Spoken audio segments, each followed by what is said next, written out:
Dandat Pranam. All devotees assembled here, Hare Krishna. Hare Krishna, dear devotees, Dandat Pranam. Welcome to the Gita Gyan English session. Today we will be discussing on Bhagavad Gita Shlokas, 7th chapter, 28th Sloka. Let us read the Shloka. Esham tva antakatam papam jananam punya karmanam te dvandva moha nirmukta bhajante mam dridhavritaha. Translation and purport by His Divine Grace A.C. Bhaktivedanta Swami Srila Prabhupada. Srila Prabhupada ki jai. Persons who have acted piously in previous lives and in this life, and whose sinful actions are completely eradicated, are freed from the dualities of delusion, and they engage themselves in my service with determination. Would anyone like to read the shloka and the translation? Hare Krishna, Prabhuji, I would like to try. Yes, Mataji, please. Text 28. Esham tava antagatam papam jananam punya karmanam te dvanda moha nirmukta bhajante mam ridvrataha. Translation by A.C. Bhaktivedanta Swami Prabhupada, Prabhupada ki jai. Persons who have acted piously in previous lives and in this life, and whose sinful actions are completely eradicated, are freed from the dualities of delusion, and they engage themselves in my service with determination. Hare Krishna, Prabhuji, thank you. Thank you, Mataji. Anyone else? Hare Krishna. Yesham gadam papam jananam punya karmanam te dvandamoha nirmukta bhajante mam dridhavrata. Translation and purport by Srila Prabhupada. Srila Prabhupada ki jai.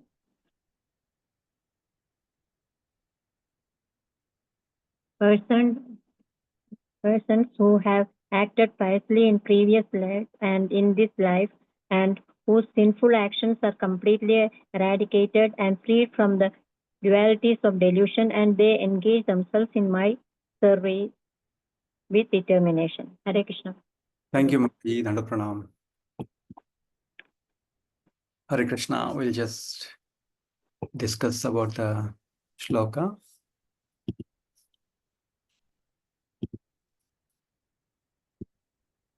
Okay, we'll just go for a small recap and then, so in the previous 6th chapter, 7th chapter, what led to this shloka? Just we'll go for a small recap and then we'll go to this shloka.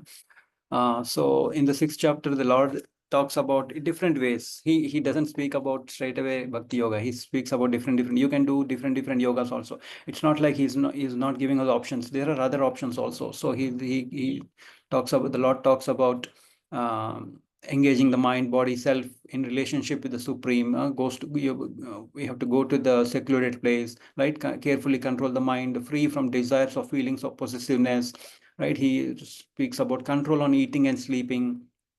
And he says, okay, you're trying to keep the mind on me, but if it wanders away, control, bring it back and control the self, right? And Arjuna says, no, it's not possible in this age. It's not possible because the the mind is very chanchala, right? Not possible. But the Lord says, yes, you can do it with great faith, and one who abides in me with great faith and thinks of me, renders transcendental loving service to me, he is the highest of all. The Lord says like that. And such devotees are very rare. Whoever comes to know about the Lord in total, right? Hardly one knows to me, but in that also they're very rare. And then the Lord speaks about inferior nature, the superior nature, who are us. Inferior nature, Prakriti, superior nature, the Jiva. And the Jivas are exploiting the inferior nature, which is Prakriti, like that. And then the Lord talks about himself, how great the Lord is, how everything emanates from him. And then he talks about the 3 modes of material nature. And then he says, Daiviyesha Gunamai, right? So, yes, the 3 modes are there. They all give a lot of trouble to the jivas, but to get out of the 3 modes, you have to surrender to me, right? Whoever surrenders, then they can come out of the modes. And the Lord also says, demons do not surrender. So, and who surrenders then? The one who does the pure devotion service are the best, right? And the Lord also says, whoever does demigod worship, I will make sure they reach the demigods. Whoever worships me, they will reach to me. So the Lord is trying to slowly, like it's like giving a carrot to the rabbit. Slowly he's pulling the rabbit towards us. It's like that. So so now the jiva will obviously ask, oh, how do I come to the Lord's abode? What is the eligibility? But I have a lot of sins, right? So like that. So that's how this sloka comes into the place. So the Lord is telling persons who have acted piously in previous lives and in this life, and whose sinful actions are completely eradicated, are freed from the dualities of delusion, and they engage themselves in my service with determination. Determination means dridhavrataha. Now the question comes, here Srila Prabhupada is telling those eligible for elevation to the transcendental position are mentioned in this verse. For those who are sinful, atheistic, foolish, and deceitful, it is very difficult to transcend the dualities of desire and hate. Now, sinful acts means they are vikarma, right? Whatever the script they are in the scriptures, some jivas, they do the opposite way. So that is vikarma. They are all sinful acts. So I was listening to one class, the Prabhuji was saying, it is like somebody is doing all the sinful acts and they're doing bhakti also. It is like putting water in a vessel which has holes, right? So what is the use? The water will be spilling out. So in the same way, if we are doing a lot of sins and then trying to do bhakti, it will not be very much useful. Here, Srila Prabhupada is talking about the atheistic people. Atheistic means no God, only they think only dogs, cats, and myself. That's it, right? So it's like that. Foolish means only my rules, not rules given by the parampara scriptures, by the devotees who have already seen it, right? No, the foolish, their own rules. They don't they don't care about the actual rules. And deceitful, right? We make mistakes. People make mistakes, cheat others for their benefit, right? Giving pain to others. So deceitful. If we have all these qualities, it is very difficult to transcend the duality of desire and hate. So there are some examples which we will discuss about this. A person is like a devotee or someone is having prasadam, okay? So at last we give sweet. So he loves gulab jam. He gets only one. So he asks, can I get two? And that devotee who is serving, he gives him two. After that, he starts loving him. Wow, I asked two gulab jam instead of giving. Generally, when we are little running out of prasadam, we give less. But he gets two. He asks for two, he gets two. So he starts loving this devotee. So he asks another two, he gets another two. After some time, that devotee comes and says, "Do you want another two?" He takes that two also. After that, the devotee is coming and he sees, "Oh my God, no! I have eaten so much, I can't eat anymore." So he starts like avoiding the devotee. So if you see, in the beginning there was love, later on came hate. Like it's like that, right? Desire and hate. It's like that, love and hate. That is the duality. What are the other dualities? Honor, dishonor, happy, sad, cold, hot, dry, moist, rain. When rain comes, it becomes unhappy, right? So it's like that. All these are dualities. So, and there is another small story that one Mataji was saying in the class. So one person, he's doing business, garments business. Also, we can take some business. So the business is running very nicely. So he thinks, oh, if I have two more hands, how nice it will be. I can do better, right? I can make more profit if I have two hands. So he asked God, oh God, please give me two more hands. So the Lord gives two more hands, but he puts them in the back. Okay. So now this person is worried. Which two hands do I use? The front one or the back two? The front two or the back two? He's worried and there's a lot of anxiety, right? So see, if you see the anxiety, he wanted something good to happen, but what happened at the end? Anxiety. So it's like that. So dualities, right? This is a duality, example of a duality. So here Srila Prabhupada is telling only those who have passed their lives in practicing regulative principles of religion, who have acted piously and who have conquered sinful reactions and accept devotion service and gradually rise to the pure knowledge of Supreme Personality of Godhead. So what happens here, Srila Prabhupada is talking about the practicing of regulative principles. Why we have to follow the four regulative principles? For example, meat eating is there because when a person is eating meat, there is no mercy, right? No spiritual progress. There won't be any progress. In the same way, intoxication. Intoxication means there is no austerity. Impossible to follow the principles of Bhakti Yoga. Okay, intoxication. Next, illicit sex. There is no cleanliness. Okay, powerful force binding us to the material world. This lust, illicit sex.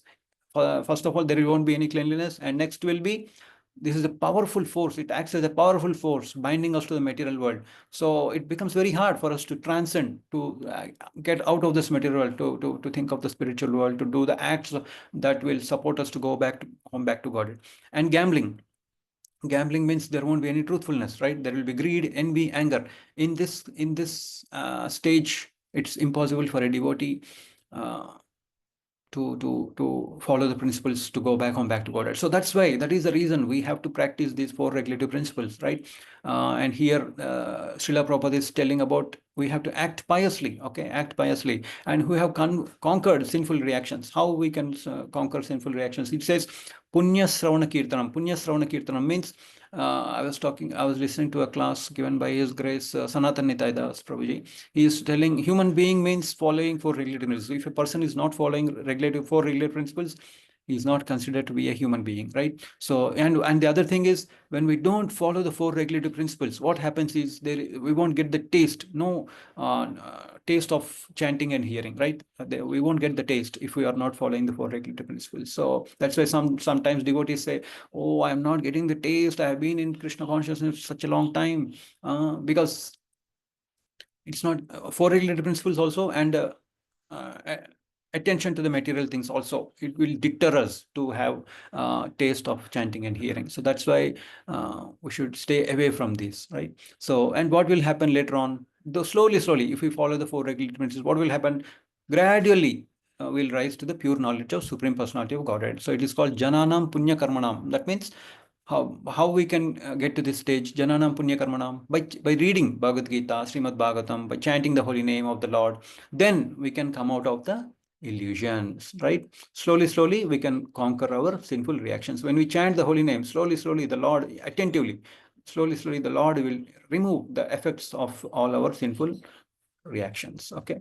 Now, that's why it is called initiation, right? Initiation means Esham tva antagatam papam jananam punya karmanam. That is the initiation. Okay. Initiation means follow all the principles enacted by the parampara. So here Srila Prabhupada is telling, gradually we can meditate in trance on the Supreme Personality Godhead. That is the process of being situated in the spiritual platform. This elevation is possible in Krishna consciousness, in the association of pure devotees. For in the association of great devotees, one can be delivered from the delusion. So for example, there is something called escape velocity for a rocket to go into space.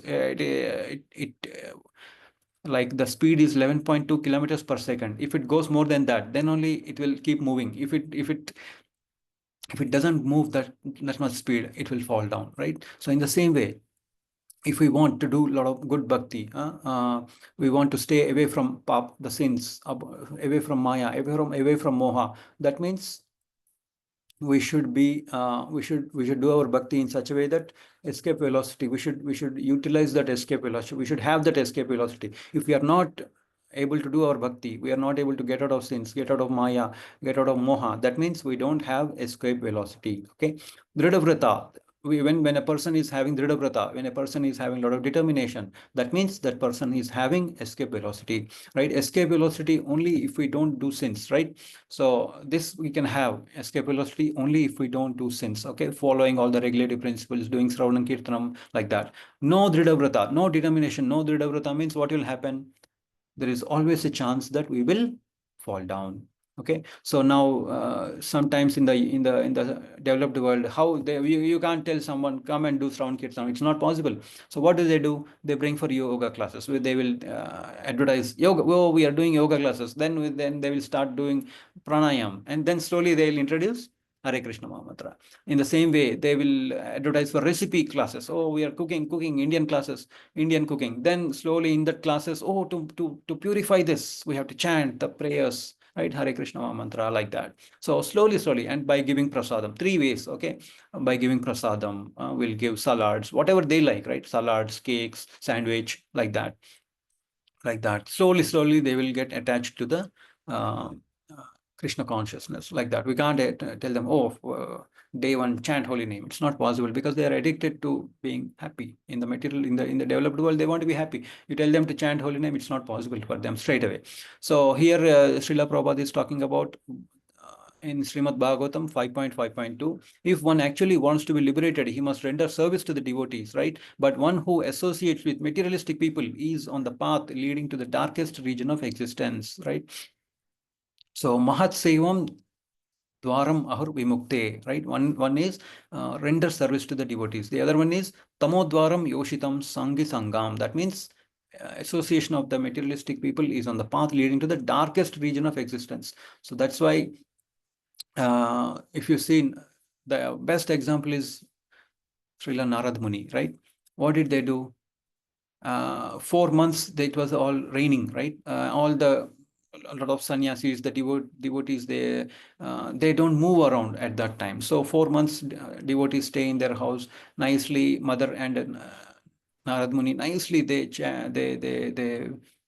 serve the devotees very nicely, right? And then while going, they take blessings, right? They get the blessings. Wow, you have done a wonderful job. And then the transformation happens, right? In the same way, Sri Prahlad Maharaj, Dhruv Maharaj, they all took association of Narad Muni. In the same way, Mrigari, right? Mrigari was killing animals, half dead. Later, he takes shelter of the instructions of Narad Muni. Then he becomes a wonderful devotee, right? In the same way, Manigriva Nalukvera, right? They also, same, Narad Muni saves them. They become trees, and then he says, Lord Krishna one day will help you, will get you out of this sinful reactions. Same thing with Vibhishana, Vikarna, Arjuna, Hanuman, right? All Srila Prabhupada, the disciples of Srila Prabhupada, what did they do? They took the association of devotees and the Guru, and they got blessed by the association of the devotees. So once an example was given, like one person was coming to the temple regularly, and he would come, he will eat prasadam, and he would put some paper in the hundi. People think that it is money, but actually he put some paper in the hundi. So one devotee, he observes and he says, wow, you're coming to the temple every day. Very good. You're coming to the temple every day. Very nice. Thank you very much. So he doesn't see the wrong thing that the devotee that person does. He only sees that he is coming every day. He cultivates him slowly. Then he becomes a brahmachari in the temple. So it's like that. We shouldn't see the negative things that they do. The only thing is slowly we can encourage them and cultivate them to come to Krishna consciousness. So here Srila Prabhupada is telling all the devotees of the Lord traverse the earth just to recover the conditioned souls from their delusion. The impersonalists do not know that forgetting their constitutional position as subordinate to the Supreme Lord is the greatest violation of God's law, right? Impersonalist means it's not a good way of life, right? We are totally dependent on the Lord's nature. Still, if we don't have gratitude, if we don't see the Lord as a personal form, then what sort of service will you do, right? Mamevamsha Jivaloke. We are part and parcel of the Lord. We are supposed to serve the Lord. We can't be impersonal and enjoy away from the Lord. That is useless, right? They may transcend, but still they will fall down again. So here Srila Prabhupada is telling, unless one is reinstated in his constitutional position, it is not possible to understand the Supreme Personality of Godhead or to be fully engaged in his transcendental loving service with determination. So it's like me. If we think about me, if we don't understand, I'm a servant, I'm not the master, this body is not mine. This body is a wonderful opportunity given to us, right? A dog and cat cannot sit in the Bhagavatam class or a Bhagavad-gītā class. They can sit, but the effect will be very less. But that's why the me, right? The master, not I'm a master, I'm not a servant. That is forgetting the constitutional position. So anxiety attacks, right? If you see all these people who are thinking me in this developed world, even in our country also. So what will happen? They're taking medicines. A lot of, if you see in the developed world, anxiety drugs, people take a lot of anxiety drugs. It is said that in England, one person in the family is having mental issues. So, but devotees are very intelligent. They don't go to a mental hospital. What they do is just chant attentively by accepting the Lord as their master, and then gets out of all these anxieties. That is the greatness, right? So depending depending the, and it depends on the level of surrender also. So that's why chanting the holy name, surrendering to the Lord is very important, right? Understanding the constitutional position that I am the servant, I am not the master. That is very important. Then we can transcend, right? We can then only after if we do our sadhana nicely, if we do our strong sadhana, dridhavrita, by not doing sinful acts, by not being atheistic, not being foolish, not being deceitful. When we do all these things, it becomes easy for us to transcend the quality of desire and hate. Then we can become good devotees of the Lord. So thank you, dear devotees. Danda Pranam. Any questions or comments we can take now, or else we'll stop the session. Hare Krishna.